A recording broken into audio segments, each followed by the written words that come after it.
3 years in prison for allegedly insulting Lukashenko and 6 more criminal articles. This is the decision of the Gomel Regional Court in the case of Zhanna Volkova. She was detained in May 2023 at the school where her children studied. Now she is in the Gomel pre-trial detention center and her 2 minor children are left without mother. It is known that the woman was initially detained for commenting on an article about the murder of a KGB officer Zeltser case from the website of the Belarusian Human Rights Center Vyasna. 7 falsified criminal articles are not the limit for Belarusian investigators. Employees of Bipol, an initiative created by former security officials to counter the Lukashenko's regime, were charged under 12 articles at once, from slander and inciting social discord to high treason, organizing a terrorist act, and promoting extremist activities. The Investigative Committee of Belarus incriminated the charges in absentia because the Bipol participants left the country.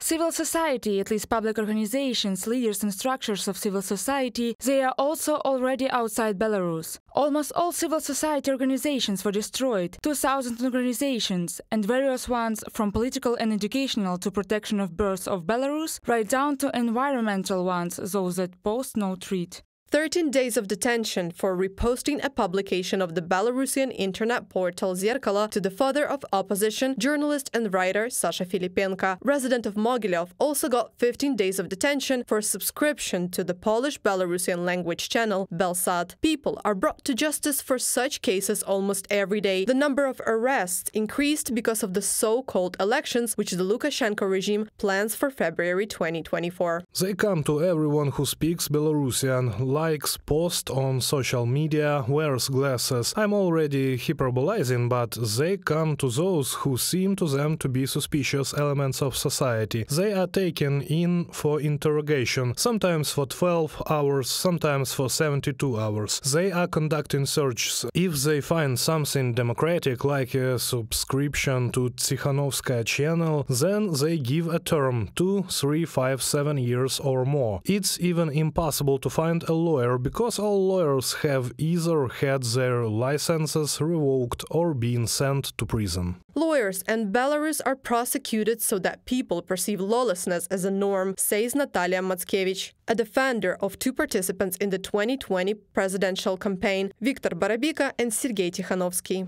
The legal corps saw what happened to those lawyers who actively defended these rights, and in most cases they no longer take such cases, or they take it only if they are appointed. This means that they are not liable under the contract to relatives or to the person himself. There are very few of those who still take on such cases voluntarily. They are already exhausted by this endless race and on the edge walking all the time. They live with the feeling or even confidence that tomorrow they will remove you. Natalia Matskevich, Belarusian lawyer and human rights activist, in an interview with The Current Time. Large part of the trials on politically motivated criminal cases in Belarus are held behind closed doors. Journalists, human rights activists and members of the public are not allowed to attend them. It is impossible to say for sure how many political prisoners there are in Belarus. According to various estimates, number varies from 2 to 5,000 people. Reported by Anastasia Tarnavska, Valeria Nikipelova, UATV News.